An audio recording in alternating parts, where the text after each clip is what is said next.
Nós somos africanos e casualmente estamos nos Estados Unidos. Não somos americanos. Vocês são melhores que os brancos. E isso não é nada demais. Não é nada. Por que ser igual a eles, então? Por quê? Por que eles podem servir de modelo? Malcolm X inspirou e aterrorizou uma nação. Somos um povo pacífico. Somos amistosos. Gostamos de quem gosta de nós. Mas não gostamos de quem não gosta de nós. Polêmico e eloquente, ele era famoso por suas palavras. As palavras lhe trouxeram a fama. E foram elas que lhe custaram a vida. Mas as palavras mais importantes de Malcolm X não foram ditas perante o público. Seu clamor mais pungente por liberdade e justiça é a sua própria história. A autobiografia de Malcolm X.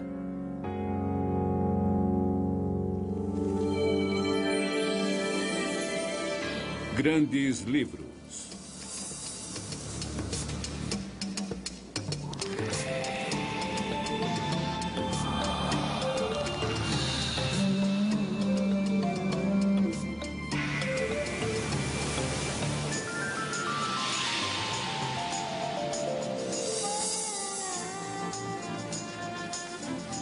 Grandes livros.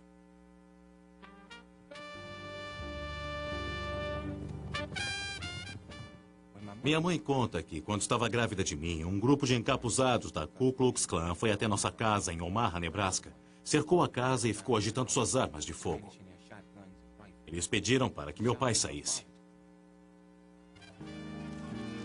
Desde a primeira frase, a autobiografia de Malcolm X é repleta de violência e conflito, antecipando a vida turbulenta que o marcaria. Se fosse ficção, seria uma história de alerta, uma aventura, uma tragédia. A linha narrativa é apresentada como uma história de suspense. Será que Malcolm vai conseguir? Mesmo sabendo o final, ficamos envolvidos com o mistério da história, com a forma de contá-la. O filho de um pastor testemunha a destruição de sua família, vítima de assassinatos e racismo. Ele se entrega a uma vida de crime e drogas. Na cadeia, vivencia um despertar religioso e alimenta sua mente ávida. Em liberdade, envolve-se rapidamente com o movimento negro muçulmano para mais tarde se desiludir com a hipocrisia de seu líder. A transformação final vem pouco antes de sua morte, quando Malcolm X se torna a voz de todos os povos desprivilegiados. Um líder que consegue ver o bem em todas as pessoas.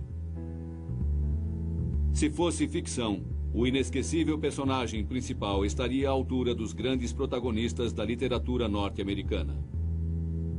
Mas não é ficção. E embora seja um alerta moral, uma jornada espiritual e até mesmo uma declaração política, este livro, acima de tudo, é a história de um homem. Um homem que mudou a história. Um homem que teve a coragem de mudar radicalmente uma vez após a outra. Um homem que cedeu sua voz e, por fim, sua vida à causa da liberdade. Como Jeremias da Bíblia, que tentou evitar a autodestruição de Jerusalém, Malcolm X luta para salvar os Estados Unidos do câncer do racismo. Ele foi um dos primeiros a mostrar a realidade da vida dos negros nos guetos e relacionou sua própria experiência a uma história mais ampla. De certa forma, podemos classificar como uma narrativa escravista. Essa narrativa, claro, foi a primeira forma em que os afro-americanos expressaram sua realidade e sua consciência no cenário da literatura deste país. Como todas as narrativas escravistas, a autobiografia de Malcolm X é uma batalha, uma jornada rumo à liberdade.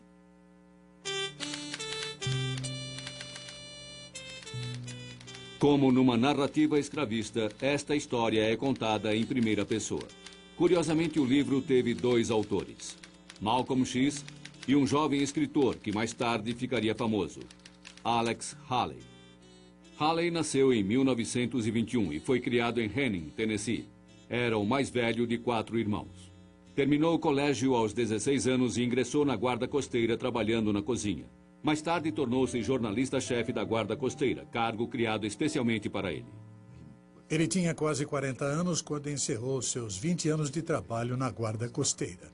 Eu tenho uma carta de Alex que diz: eu não sei o que vou fazer da minha vida, mas tenho quase certeza, quero ser escritor. Afastado das Forças Armadas, Haley atuava como jornalista freelance em Nova York. Os dois se encontraram pela primeira vez em 1959, quando Haley abordou Malcolm para fazer uma entrevista. O primeiro encontro no restaurante muçulmano do Harlem foi tenso. Conhecemos os detalhes graças ao epílogo que Haley escreveu para a autobiografia. Quando eu disse o que pretendia fazer, ele se irritou. Seus olhos me fulminavam por detrás dos óculos. Você é mais um que os brancos mandaram para me espiar. Eu disse que precisava realmente escrever uma matéria e mostrei uma carta da revista pedindo um artigo objetivo. Malcolm disse que promessas de brancos não valiam o papel em que eram escritas. Ele não gostava nem um pouco de Alex Haley, não confiava nele. Para Malcolm, Alex era servil aos brancos, mas ele queria alguém que contasse sua história, não que a interpretasse, e isso foi dito a Alex Haley. No início, eles tiveram sérios desentendimentos. Apesar do início conturbado, Haley conseguiu fazer a entrevista e depois fez mais 2 para revistas nacionais. Essas entrevistas originaram a histórica parceria dos dois na autobiografia. No manuscrito original, as correções de Haley estão em azul e as de Malcolm em vermelho. Embora ambos valorizassem a linguagem, tinham pouco em comum. A formação de Haley era de classe média e ele era moderado em seu posicionamento político. No entanto, a história que escreveram juntos era sobre um radical norte-americano.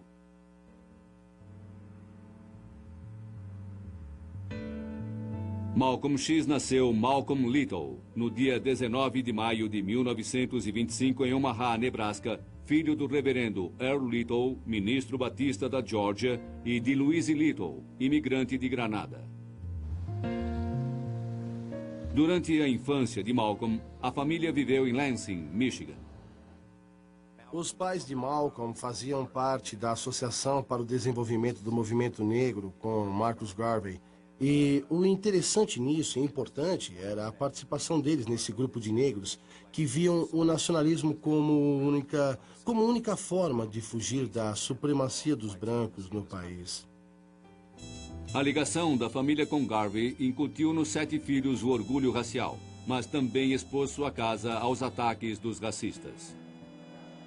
A primeira lembrança de Malcolm é do incêndio de sua casa quando ele tinha apenas 4 anos. A família permaneceu unida tanto quanto foi possível. Mas quando Malcolm tinha 6 anos, seu pai foi brutalmente assassinado. Seu corpo foi encontrado esquartejado nos trilhos do bonde. 6 anos depois, sua mãe teve um colapso mental e foi internada num hospital público. Relembrando, Malcolm responsabiliza o sistema público de assistência. Eu acredito que se o serviço social algum dia destruiu uma família, foi a nossa. Queríamos ficar juntos e lutamos para isso. Mas a assistência social, seus tribunais e médicos realmente nos arrasaram. Os filhos de Louise foram separados e entregues a orfanatos. No início, Malcolm se destacou na escola. Foi eleito representante de classe, embora fosse o único aluno negro da turma. Começou a pensar em ser advogado. Mas seu sonho foi destruído numa única conversa com seu professor de inglês. Ele deu um sorriso e disse: Malcolm, uma coisa fundamental na vida é ser realista. Advogado? Isso não é realidade para um negro. Pense em alguma coisa possível. Por que você não tenta carpintaria? Foi então que eu comecei a mudar por dentro. A relação entre professor e aluno é de confiança. Então, naquele momento, houve uma traição implacável de uma confiança jovem e inocente. Dessa forma, aquele instante é carregado de peso emocional, político e social. É um dos momentos mais terríveis do livro.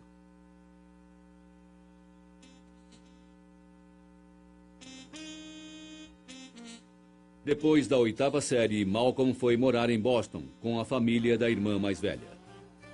Não demorou para ele ser atraído pela vida noturna da cidade. Adotou o apelido Detroit Red. Começou a trabalhar como engraxate no Roseland State Ballroom e iniciou sua vida marginal.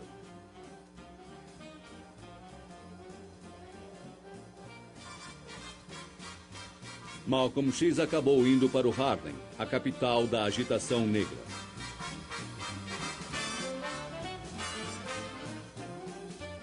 Reagindo ao ritmo alucinado da vida, ele foi seduzido pelos encantos do Harlem.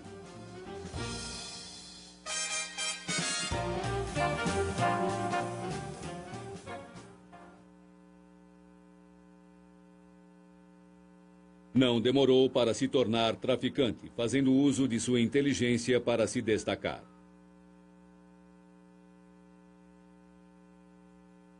Eu vendia baseados sem parar. Quase não dormia. Ia aos lugares onde os músicos se reuniam. Tinha um bolo de dinheiro no bolso. Ganhava pelo menos 50, 60 dólares por dia. Naquela época, isso era uma fortuna para um negro de 17 anos. Pela primeira vez na minha vida, eu tive a sensação de liberdade.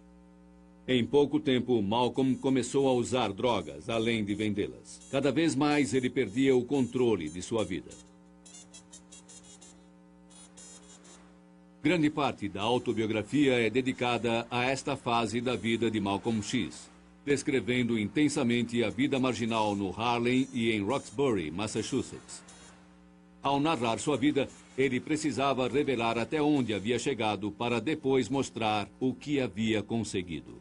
Ele também sabia que sua experiência era comum. Eu espero que quando o leitor tomar conhecimento da minha vida, da vida de um negro criado no gueto, ele conheça melhor e entenda os guetos que estão moldando as vidas e o pensamento de quase todos os 22 milhões de negros que vivem nos Estados Unidos.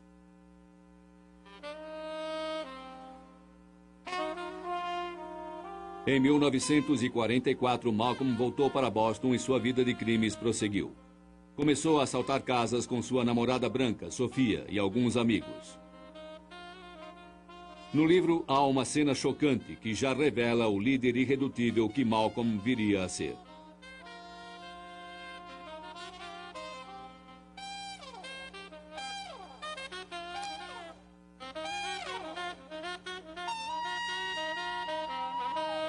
No primeiro encontro da gangue, Malcolm joga a roleta russa para provar uma coisa ao grupo. Eles estavam boquiabertos. E eu puxei o gatilho. Nós ouvimos o barulho. Eles me pediram para parar. As mulheres estavam histéricas. Rudy e Short gritavam: "Red, para com isso! Para!" Eu estou fazendo isso para mostrar que eu não tenho medo de morrer, eu disse. Nunca irrite um cara que não tem medo de morrer. Agora vamos trabalhar. Eu nunca tive problemas com eles depois disso. Eles me achavam maluco. Tinham medo de mim. Essa cena da roleta russa é recriada no livro todo. Uma das coisas que fazem de Malcolm um personagem irresistível é que, de tempos em tempos, ele precisa arriscar tudo. Mais tarde, Malcolm confessou a Alex Haley que havia retirado as balas, mas a gangue jamais soube a verdade. Malcolm X foi preso em 1945. Condenado por 14 assaltos, foi sentenciado a 10 anos. Quando foi para a cadeia, tinha 20 anos e ainda não fazia a barba. Quando estava escrevendo a autobiografia, Malcolm não considerava falta de sorte ter sido preso. Ele achava que, se não tivesse sido preso, morreria por causa das drogas ou dos seus inimigos. Na cadeia, a vida de Malcolm Little foi dramaticamente afetada pela religião. Ele se transformou de criminoso em intelectual dedicado e literato. É importante perceber a jornada dele. Ele não chegou já pronto. Não nasceu Malcolm X, mas se tornou Malcolm X. Dessa forma, a primeira parte do livro, repleta de degradação, perdas e, essencialmente, tragédias, é fundamental para entender os triunfos que vieram depois. A autobiografia leva os leitores a uma jornada heróica através de uma vida. Os altos e baixos são narrados com rara franqueza. A sinceridade e genuidade com que ele narra sua vida são elementos aos quais os leitores reagem. Acho que as pessoas confiavam em sua jornada e queriam que ele a compartilhasse. As pessoas agora são atraídas pela honestidade dele. Era muito honesto. Talvez por isso milhões de pessoas ainda leiam sua história. Desde a publicação em 1965, a autobiografia vendeu mais de 5 milhões de cópias no mundo todo. Foi traduzida em 12 idiomas, incluindo japonês e servo-croata. Desde o início, as críticas foram positivas. Segundo o New York Times, trata-se de um livro brilhante, doloroso e importante. Para a revista Time, é um dos livros de não-ficção mais importantes do século.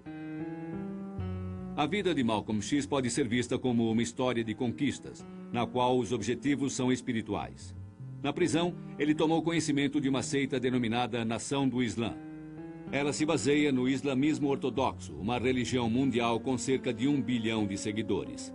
A versão norte-americana tinha também o nacionalismo negro e ensinava que os afro-americanos não deveriam se misturar aos brancos. A Nação do Islã pregava o orgulho racial e a abstinência de álcool, carne e quase todas as formas de entretenimento. Também pregava que os brancos eram monstros criados por um cientista maluco que havia feito modificações genéticas em pessoas negras. Eliah Muhammad tornou-se líder da seita nos anos 30, proclamando-se profeta divino de Alá. A religião cristã abandonou vocês. Os líderes dessa religião abandonaram vocês. A Nação do Islã não era reconhecida por grupos islâmicos tradicionais, que reconhecem apenas um profeta e pregam a tolerância racial. No entanto, sua mensagem de separatismo atraiu muitos negros insatisfeitos nos Estados Unidos, inclusive Malcolm X. Para ele, era como se Eliah Muhammad falasse exatamente sobre os problemas que ele havia vivenciado. No entanto, a fé era apenas o primeiro passo. O teste mais difícil da minha vida foi rezar. Sabe como é? Para compreender os ensinamentos do Sr. Muhammad e acreditar neles, eu precisei apenas pensar. É isso mesmo, eu nunca havia pensado nisso. Mas para conseguir me ajoelhar e rezar, para fazer isso, eu levei 1 semana.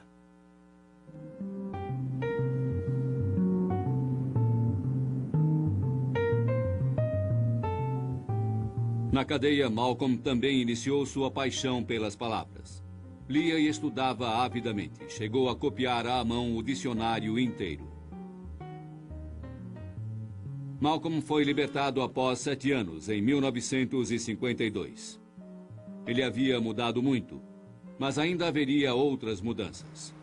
Mudou-se para Detroit, onde era integrante ativo da Nação do Islã e galgou posições rapidamente.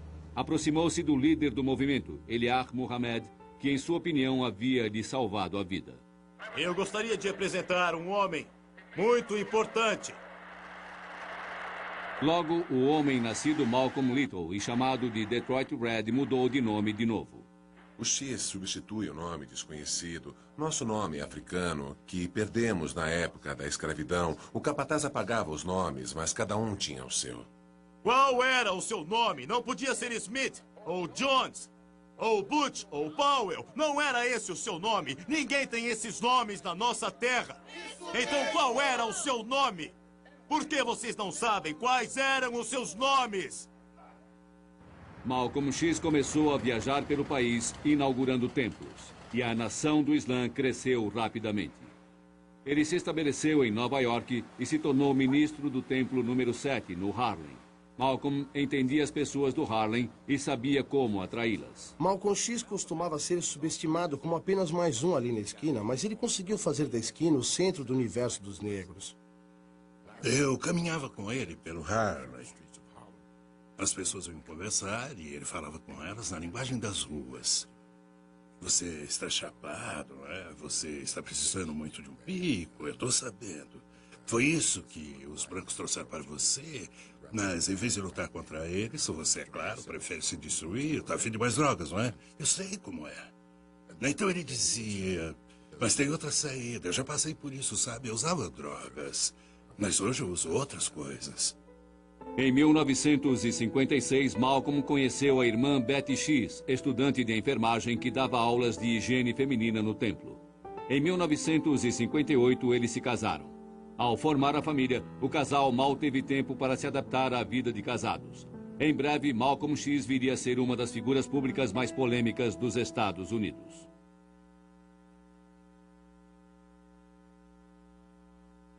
Malcolm X começou a escrever sua autobiografia quando tinha apenas 37 anos.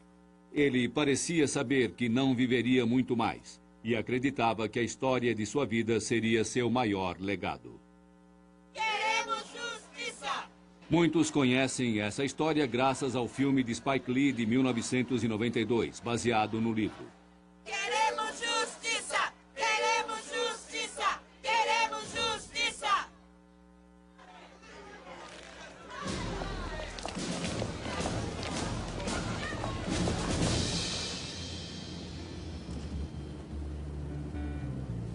O livro lembra como o jovem ministro do Harlem passou do anonimato ao estrelato no verão de 1959.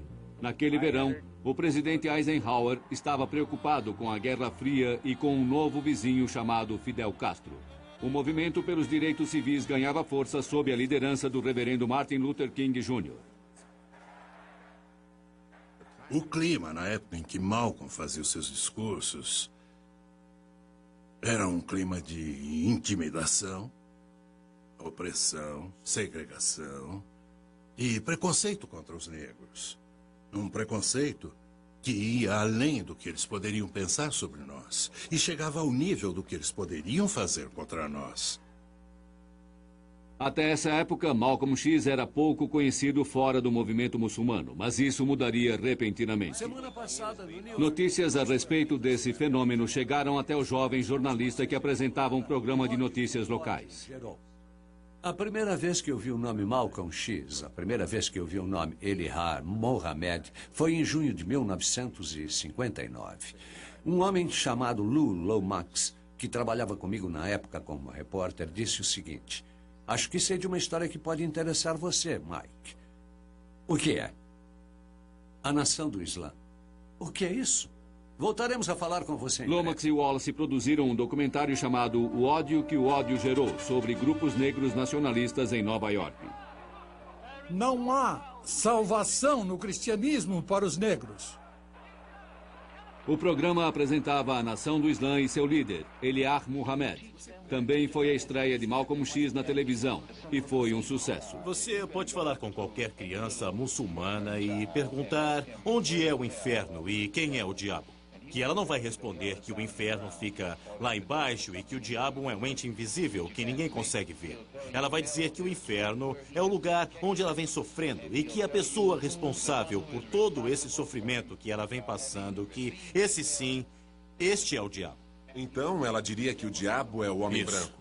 Lá estava ele, uma pessoa que eu nunca tinha visto. Um homem inteligente, magro e irado, com cabelos vermelhos e muito ódio.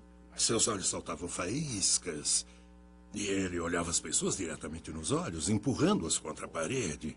Ele causou uma impressão muito forte. Apresentado apenas em Nova York, o documentário espantou os telespectadores. Na semana seguinte foi reapresentado, mas desta vez espantou o público em rede nacional. Uma boa notícia para as ovelhas pode ser uma má notícia para o lobo. Negros querendo se separar dos brancos. É certo ou errado? Quando você vê as imagens do estádio com cerca de 15 mil pessoas presentes, todas muito interessadas em Elijah Muhammad e em Malcolm, todas disciplinadas e organizadas, é óbvio que isso causa uma reação. E foi o que aconteceu. Conforme ia ficando conhecido, Malcolm X, praticamente sozinho, aumentou a nação do Islã de algumas centenas de seguidores para dezenas de milhares no país inteiro. Ele era a figura carismática da seita. Não há dúvida alguma, nenhuma dúvida. Elijah Muhammad não tinha muito poder de persuasão e não era uma pessoa carismática. E Malcolm era tudo isso e mais. Em 1963, Alex Haley falou com o então famoso Malcolm X querendo contar a história dele. Ele disse, eu concordo. Acho que a história da minha vida vai ajudar as pessoas a perceber como Elijah Muhammad salva os negros. Os dois começaram a se encontrar no escritório de Haley, em Greenwich Village. No início, o projeto parecia um fracasso. Haley queria saber detalhes pessoais, mas Malcolm falava apenas da nação do Islã e de seu líder. Malcolm X foi muito reticente no início. Falava apenas em termos genéricos. Falava de Elijah Muhammad, até que Alex Haley disse a ele, espere aí, essa é a sua história. Não queremos mais saber o que Elijah Muhammad diz, o que você pensa. É a sua história, a história da sua vida. Coube a eles o trabalho de documentar uma história que ainda estava sendo vivida. Era a história de um homem que se tornava cada vez mais importante no cenário nacional e internacional. Esta é a justiça americana. Isso mesmo! É a democracia americana. Tem razão! Aqueles que a conhecem sabem que nos Estados Unidos a democracia é hipocrisia. Malcolm X foi um dos grandes oradores de sua época, ou de todos os tempos. Hoje, mais de 30 anos depois, é difícil ter noção do impacto e da força de suas palavras na época. Significa liberdade porque nosso povo não é livre. Se democracia é justiça, por que não temos justiça? Se democracia é igualdade, por que não temos igualdade? Malcolm, por meio de suas palavras, criava um livro chamado Tudo o que você queria dizer sobre os brancos, mas tinha medo, eu vou dizer. E ele dizia com vigor, com voracidade, com ardor. Malcolm X tornou-se uma voz importante no debate nacional sobre justiça racial, embora não fizesse parte do movimento pelos direitos civis. Criticava impiedosamente Martin Luther King Jr. e sua estratégia de não violência, que ele considerava o mesmo que implorar aos brancos por direitos inatos. Ninguém pode defender os negros dizendo que devemos amar os nossos inimigos. Ninguém pode defender os negros dizendo que devemos sofrer pacificamente. Nenhum negro em sã consciência vai oferecer a outra face. Sempre houve o espectro da violência negra pairando em algum lugar do outro lado do horizonte. Quando Malcolm dizia, vamos agir, usando os meios que forem necessários, ele se referia às armas de fogo. Acho interessante que, pelo que eu saiba, ele nunca levou ninguém a ser violento. Não ensinamos vocês a oferecer a outra face. A retórica de Malcolm X era mais radical que a dos líderes da época. Sua veemência arrebatada fazia as outras vozes parecerem moderadas. Martin Luther King era considerado o mais ousado, o mais destemido, o mais arrojado membro da sociedade negra norte-americana até que surgiu Malcolm X. O fato é que ele fez Martin Luther King parecer bonzinho. Eles eram yin e yang. Malcolm X conseguia dizer coisas que Luther King jamais conseguiria. Martin tinha fé. Tudo o que Malcolm X dizia era divulgado. Quer as pessoas concordassem ou não, ele sempre era notícia e o público ficava hipnotizado. Você se considera um militante? Eu me considero o Malcolm. Com o tempo, ele estabeleceu com alguns repórteres relações baseadas no respeito mútuo. Fiquei muito satisfeito. Há uma referência na autobiografia ao fato de que ele confiava em mim como repórter. Não éramos amigos íntimos, mas éramos amigos. Eu acho que, no fim, ele concluiu que eu era íntegro como repórter. Malcolm X estava fazendo história, mas também estava fazendo a sua especialidade, mudando. Como porta-voz da nação do Islã, ele classificava abertamente os brancos como demônios. Mas, na verdade, seu pensamento começava a mudar. Em seu epílogo, Alex Haley nos mostra um exemplo dessa transição. Um dia, no carro dele, paramos no sinal vermelho em um cruzamento. Outro carro com um branco ao volante estava parado ao nosso lado. Quando o branco viu Malcolm X, gritou imediatamente para ele: "Eu não culpo o seu povo por ouvir você. Se eu fosse negro, também seguiria você. Não desista de lutar." Malcolm X disse a ele com toda a sinceridade: "Eu gostaria de conhecer mais brancos como você." O farol abriu e, conforme fomos andando, Malcolm me disse com firmeza: "Não escreva isso e nunca repita o que eu disse. O Sr. Mohammed teria um ataque."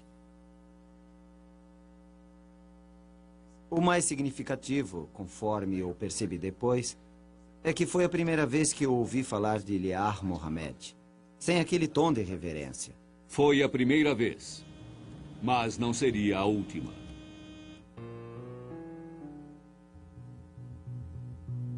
No dia 22 de novembro de 1963, o presidente John Kennedy foi assassinado. Para o país, foi uma dolorosa perda. Para Malcolm X, foi o início de uma crise pessoal. Você não sente um pouco de remorso? No dia seguinte ao assassinato, Malcolm X deu uma declaração que chocou seus seguidores e seus inimigos. Quando você solta as galinhas de manhã, elas voltam à noite para o seu galinheiro e não para o do vizinho. Esse é um exemplo das galinhas do diabo que voltaram para o puleiro. As galinhas que ele criou, enfim, foram criadas na base... O público ficou enfurecido com essa irreverência. Em seu livro, Malcolm afirma que foi mal interpretado. Eu disse que o ódio dos brancos não havia sido superado com a matança de negros. Esse ódio que se espalhou sem controle acabou atingindo a maior autoridade deste país. A imprensa norte-americana não aprovou a declaração de Malcolm, pois a ideia era que todos os americanos se unissem contra aquela enorme atrocidade. Aquele crime terrível que havia tirado a vida de um líder promissor. Iliar Mohammed, enfurecido, obrigou seu ministro ao silêncio por 90 dias, proibindo-o de pregar no templo. Malcolm ficou chocado, mesmo sabendo que a represália tinha outro motivo. Ele havia descoberto um escândalo envolvendo Mohammed. Não esquecerei nunca o dia em que ele me procurou e contou a história do devasso, da devassidão do honrado Iliar Mohammed. Iliar Mohammed, líder do movimento, é pai de 8 filhos que teve com 6 meninas adolescentes. Foram 6 meninas adolescentes que eram suas secretárias particulares. Não acreditei no que eu vi. Eu disse a ele: "Você não está preocupado? Não está preocupado por fazer isso?" Sorrindo, ele me respondeu: "Por que estaria? Já estou com os dias contados." Afastar-se da nação do Islã não é simples. Os muçulmanos negros consideram seu líder um profeta divino e muitos veem o afastamento como uma traição imperdoável. Houve ameaças contra a vida de Malcolm. Quando ele estava de carro nas ruas de Nova York, em Manhattan, membros da nação do Islã e informantes seguravam a porta do carro parado no semáforo e diziam: "Vamos pegar você, vamos pegar você." O período após o afastamento deve ter sido o mais difícil da vida de Malcolm X. A organização na qual acreditava estava contra ele. A partir de então, ele seria porta-voz apenas dele mesmo e de seu povo. Como Malcolm X era um homem tão ávido por experiência, pela vida, por mudanças, e digo ávido no melhor sentido, a nação do Islã sempre foi pequena para ele. A nação jamais seria suficiente para ele. Ele sempre esteve fadado a se manifestar num cenário muito, muito amplo. Malcolm adotou o islamismo ortodoxo, religião praticada por milhões de pessoas no mundo todo. Em março de 1964, ele decidiu ir para Meca em peregrinação. Todo muçulmano sadio é conclamado a cumprir essa jornada, ou Hajj, ao menos uma vez na vida. Para Malcolm X, o momento havia chegado.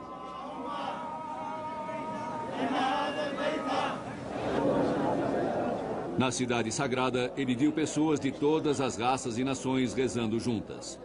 Foi uma revelação, mas ela já havia sido anunciada. Na narrativa de Malcolm, parece que de repente ele percebeu que os brancos, eles eram bons. Mas não foi assim que aconteceu. Malcolm já havia entendido bem antes que os brancos não eram o demônio. Mas ele não podia declarar isso, não podia se revelar, estava de mãos atadas. De volta aos Estados Unidos, Malcolm adotou um nome muçulmano que cabe àqueles que fazem a peregrinação, El-Hajj Malik El-Shabazz. O homem que nasceu Malcolm Little adotou um novo nome e uma nova perspectiva. Quando eu estava fazendo a peregrinação, tive muito contato com muçulmanos cuja pele nos Estados Unidos seria descrita como branca. Para o choque de muitas pessoas, ele renunciou ao ódio incondicional pelos brancos. Todos, disse ele, podem ajudar na luta contra o racismo. Vamos trabalhar com todos os grupos, organizações ou líderes de qualquer maneira, desde que a intenção seja conseguir resultados. Quando falo sobre a autobiografia de Malcolm X, os alunos reagem intensamente à peregrinação a Meca. É nesse momento que temos o maior nível de conscientização de Malcolm.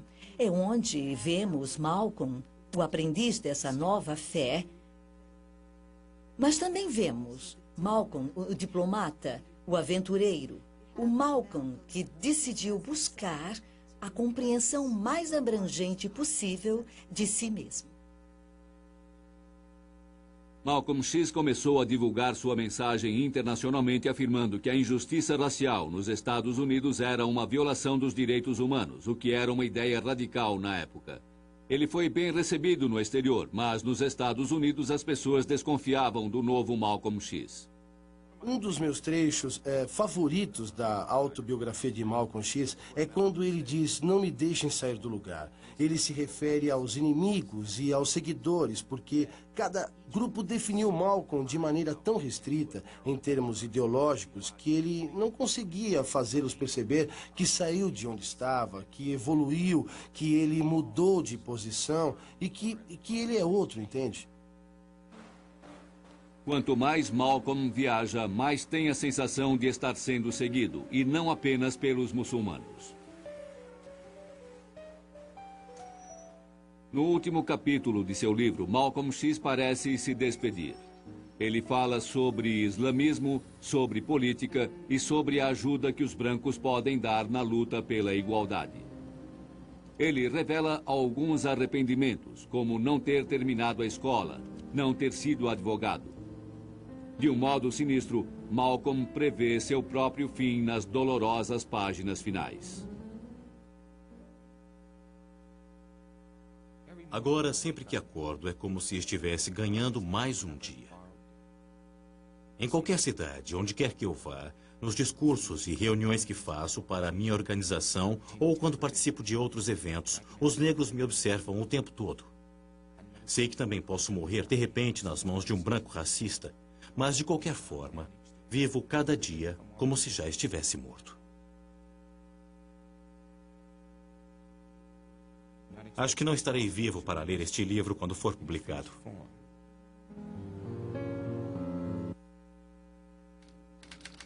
A autobiografia de Malcolm X não termina com as palavras de Malcolm. O epílogo de Alex Haley relata o final violento dessa história. Há uma parte do livro que eu não consigo ler, é o final. Já peguei o livro muitas vezes, mas não consigo ler o final. No final da tarde de 21 de fevereiro de 1965, Malcolm X aproximou-se do palco no Audubon Ballroom, no Harlem. Betty e as crianças estavam lá. Assalamu alaikum. Tira a mão do meu bolso, desgraçado! Tira a mão daí! O que está fazendo? Tira a mão daí! Irmão, tenham calma, irmãos. Irmão! Malcolm!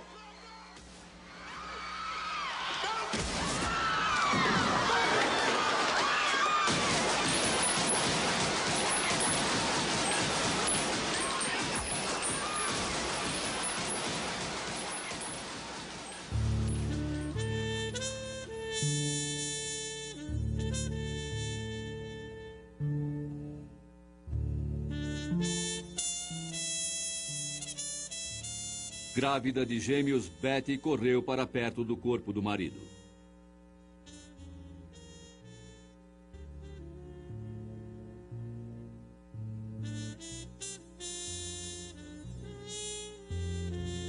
Malcolm foi levado para o hospital presbiteriano do outro lado da rua. 15 minutos depois, foi declarado morto. Tinha 39 anos. Seu amigo e colega, Alex Haley, teria de terminar o trabalho iniciado 3 anos antes. Ele disse que quando soube da morte de Malcolm X, ele simplesmente sentou-se e começou a escrever.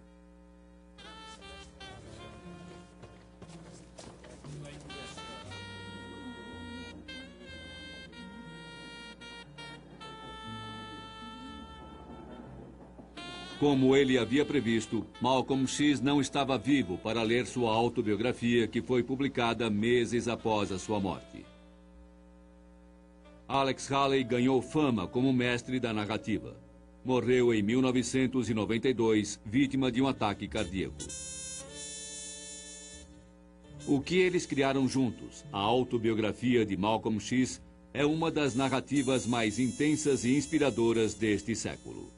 Tem todos os elementos de um bom livro. Ele tem mistério, tem intensidade, tem a narrativa, mostra o sonho americano sendo criado e realizado numa pessoa que é capaz, por sua própria tenacidade e engenhosidade, e por ter mudado a sua própria vida, de se recriar e vivenciar, vivenciar o melhor sentido da vida americana. Malcolm X esteve em evidência por menos de 6 anos, mas sua influência foi marcante e continua viva em suas palavras. O ator Ossie Davis fez o discurso no enterro do líder assassinado. Num adendo ao livro, ele explicou por quê. Eu queria mostrar ao mundo que ele não era um homem cujo grande objetivo era destruir. Era um líder legítimo, na melhor tradição das lideranças norte-americanas. Ele demonstrava sua rejeição à opressão e a sua determinação em lutar pela liberdade. Eu queria posicioná-lo corretamente como americano, e não apenas isso, mas também como um revolucionário americano. Como outros revolucionários americanos, Malcolm X acabou sendo considerado um herói. Nos anos 80 e 90, houve muito destaque para o nacionalismo negro.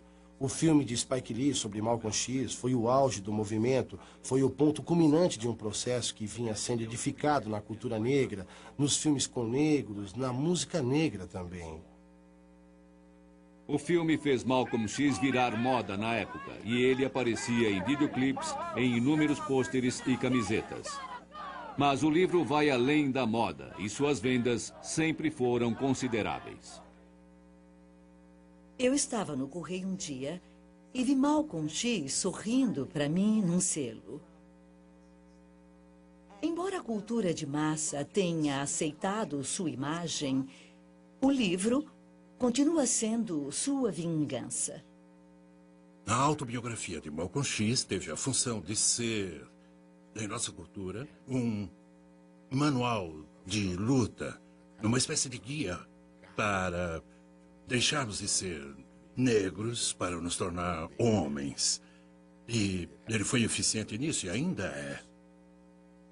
Escritas por um líder que sequer chegou à meia-idade, suas palavras têm um significado especial para os jovens. Eu acho que os jovens hoje sentem que não estão sendo ouvidos. Eles acreditam nas palavras do meu pai, que sempre foi muito franco e honesto. E encontram apoio. Ele seria como um tio ausente, que eles citam. O que Malcolm X acharia da celebridade que conseguiu 3 décadas após a sua morte? E como ele avaliaria a justiça racial nos Estados Unidos hoje? Certamente diria que pouca coisa mudou. Mas talvez ele gostasse de saber que fez diferença. Esperança que deixou clara nas palavras finais de seu livro. Sim, eu me orgulho do meu discurso. Sei que as sociedades costumam eliminar as pessoas que promovem mudanças. Mas se eu morrer, tendo mostrado minhas ideias e exposto verdades significativas que ajudem a acabar com o câncer do racismo que é maligno no corpo deste país, então todo o crédito será de Allah. Apenas os erros terão sido meus.